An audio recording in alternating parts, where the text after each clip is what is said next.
Não adianta prender pessoas que não querem ficar. Você vai se frustrar, você vai se machucar, e no final da história você vai entender que você não tem domínio sobre a vida das pessoas. Portanto, se você ama de verdade, deixa ir. Se realmente existe amor no seu coração, deixa sair. É óbvio que o pai não quer que o filho vá embora, mas o pai sabe que o filho precisa viver a sua própria experiência. Porque se ele não vive a experiência da frustração, ele não valoriza o caminho de volta. Se ele não se decepciona com o que tem no mundo, ele não reconhece como é bom estar na casa do pai. Existem pessoas que precisam viver as suas próprias experiências.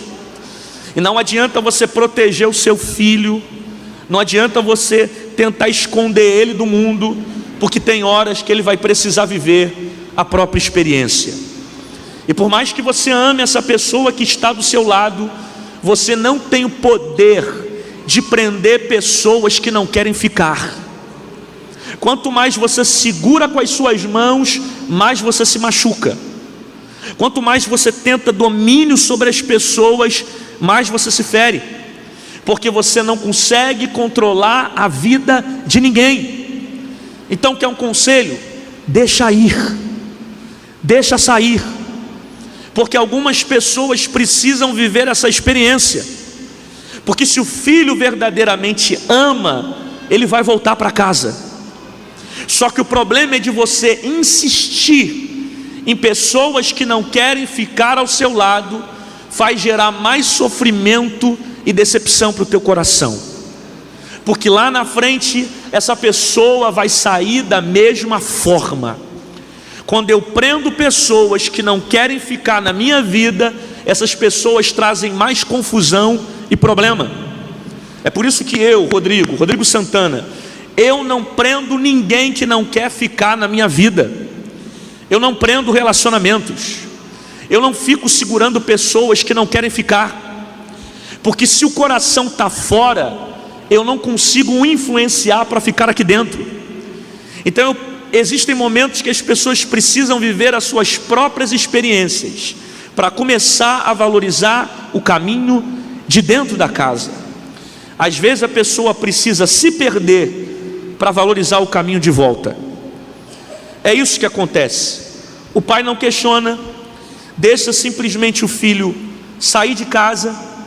Ele pega parte da herança, e o texto diz que ele vai gastar tudo, vivendo de uma forma dissoluta.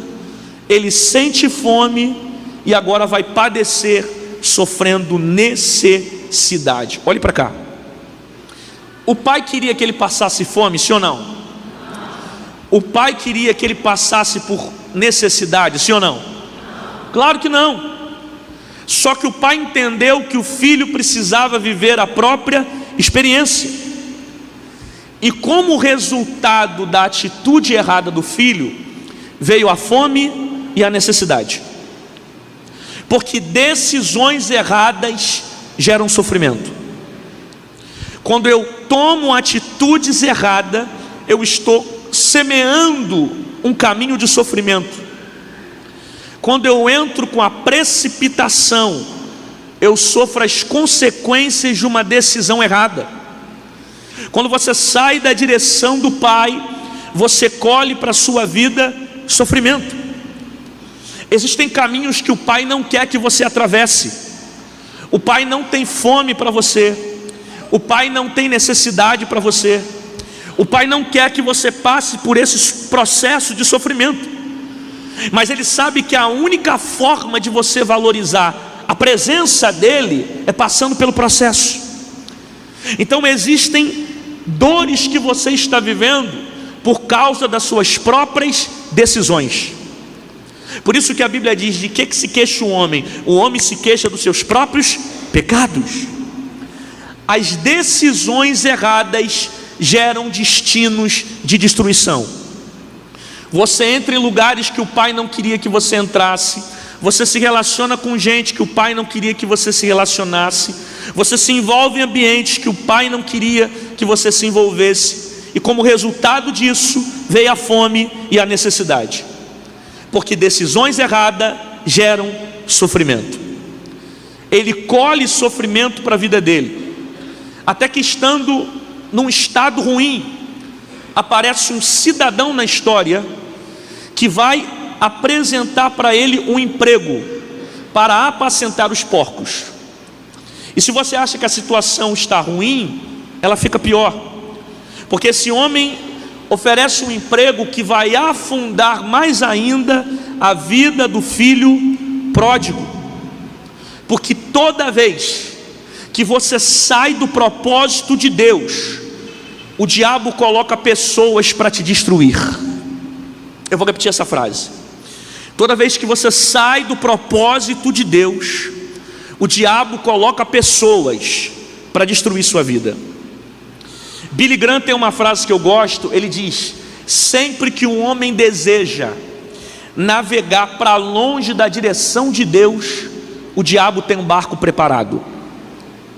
A atitude da desobediência faz com que você se distancie do propósito, a ponto do inimigo colocar pessoas no seu caminho para te afundar ainda mais. Quando você decide sair da direção de Deus, o inimigo coloca relacionamentos, pessoas para te tirar da presença. Aí você percebe que desde o momento que aquela pessoa entrou na sua vida, você perdeu a vontade de orar, você perdeu a vontade de vir para a igreja, você perdeu a vontade de liderar, você está querendo entregar a sua célula, você não quer mais saber de culto, porque são relacionamentos que o inimigo criou para tentar te distanciar da casa do Pai. E você não percebeu que as decisões erradas estão te distanciando do propósito. É um namoro que veio para esfriar a sua fé, é uma pessoa que apareceu com a intenção de manchar a sua santidade. São relacionamentos que em vez de te levar para perto do Pai, eles estão afundando você cada vez mais. E você precisa ter sensibilidade para entender isso, porque quando você está fora da direção de Deus, o diabo ele cria um outro abismo para te afundar. Por isso que a Bíblia diz que um abismo chama outro abismo. Você se distancia do propósito, entra no caminho da desobediência, se rebela contra a vontade do Pai. O inimigo coloca pessoas no seu caminho, e cada vez mais a situação vai vindo de mal a pior, até que chega um momento que o filho lembra que os funcionários do pai eram melhor tratados do que a forma como ele estava sendo tratado naquela situação. Com vontade de comer daquilo que estava dando para os porcos, ele lembra que os funcionários do pai eram melhor tratados. Então ele cai em si e decide se levantar para voltar para a casa do pai, não como filho, mas pelo menos como um funcionário, porque ele acreditava que o pai certamente o receberia. Existem duas características que envolvem o coração desse jovem. A primeira é a consciência que o pai vai tratá-lo melhor. A segunda é a saudade de voltar para o ambiente onde o pai está. Então, quer um conselho? Deixa essa saudade explodir no teu coração, deixa essa saudade invadir a sua alma. Lembra do tempo que você vivia de oração na casa do Pai. Você orava, hoje você não ora mais. Você buscava, hoje não busca mais. Você se consagrava, hoje não se consagra mais, porque as coisas do mundo te distanciaram da presença. Mas deixa a saudade do que o Pai fazia bater no teu coração, para você retornar o caminho de volta para o Pai.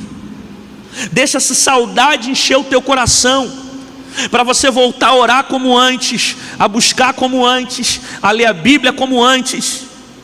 Deixa essa saudade invadir o teu espírito, para você sair com a decisão de retornar para a casa do Pai. Ele decide voltar, só que o texto diz que ele não se achava digno. O texto diz que ele não se achava. Vem comigo, ele não se achava. O texto diz: eu não sou digno de ser chamado de filho. Mas quem é digno? Quem é digno de ser chamado de filho? Nenhum de nós temos méritos de receber o que o Pai fez. Nós não recebemos do Pai porque merecemos. Nós recebemos do Pai por causa da graça. E graça significa favor imerecido.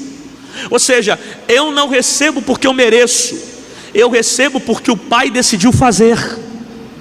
Então não deixe o diabo ficar acusando a tua mente a ponto de dizer que você não é digno de estar na casa do Pai, porque você errou, porque você caiu, porque você pecou, porque você falhou. Porque a Bíblia diz que o sangue de Cristo me purifica de todo pecado. A Bíblia diz que o Senhor coloca o meu passado, o meu pecado no mar do esquecimento. Enquanto o inimigo está culpando você das coisas que você fez, Jesus te trouxe aqui para te dizer: eu tenho um novo tempo preparado para você. Não deixe a culpa te distanciar da casa do Pai. Você é filho. Nós não estamos aqui porque merecemos, nós estamos aqui por causa da graça. Nenhum de nós recebemos por mérito. Não é aquilo que eu faço, não são as obras que eu faço, é a obra que Jesus fez para nós estarmos aqui. Por isso que foi através da morte de Jesus na cruz do Calvário que nós temos acesso ao Pai. Nenhum de nós é digno, mas a misericórdia do Senhor se renova a cada manhã sobre a nossa vida. Ele volta para a casa do Pai. Quando ele volta para a casa do Pai, corre na direção do Pai, ou o Pai corre na direção dele, abraça o filho, dá um beijo no filho. Ele pensava que ia ser criticado pelo Pai, e o Pai vai tomar 3 atitudes que surpreendem a nossa vida. A primeira atitude: o Pai manda colocar sobre o filho o melhor vestido. Grita comigo, diga: melhor vestido. Não, nunca quis ser um grito. 1, 2, 3, vai. A melhor roupa sobre o filho, teologicamente, significa que aquele filho estava sendo justificado. Por quê? Porque quando o filho saiu, o filho pecou. E certamente todos que estavam na fazenda iriam acusar o pecado do filho. Mas quando o pai coloca roupa nova, vestido novo, o pai está dizendo: se eu perdoei, ninguém mais pode condenar. Porque essa roupa aqui significa justificação. Catuca alguém perto de você e diga: se o Pai te perdoou, ninguém mais pode te apontar. Se o Pai te perdoou, ninguém te condena. Se o Pai te perdoou, ninguém mais pode se opor. Se o Pai te deu vestes novas, ninguém mais pode tacar pedra. É por isso que Ele está colocando novas vestes em você. É por isso que Ele está colocando novas roupas em você, para mostrar para o diabo que se Deus perdoou, não tem capeta do inferno que pode te acusar. Então não aceite essa acusação do diabo, não aceite essa condenação do inimigo, porque você já foi perdoado. Ele já perdoou a sua vida, Ele colocou roupas novas, Ele te justificou. Ah, pastor, mas eu sou pecador. Eu também sou. E ninguém prega ou canta, toca, ora ou está em cima de um púlpito porque merece. Nós só estamos aqui porque o Pai nos perdoou, o Pai nos lavou, o Pai nos gemiu. E quem concorda, dá um grito de glória a Deus dentro dessa. Segundo, vou deixar você aplaudir que eu sou acelerado.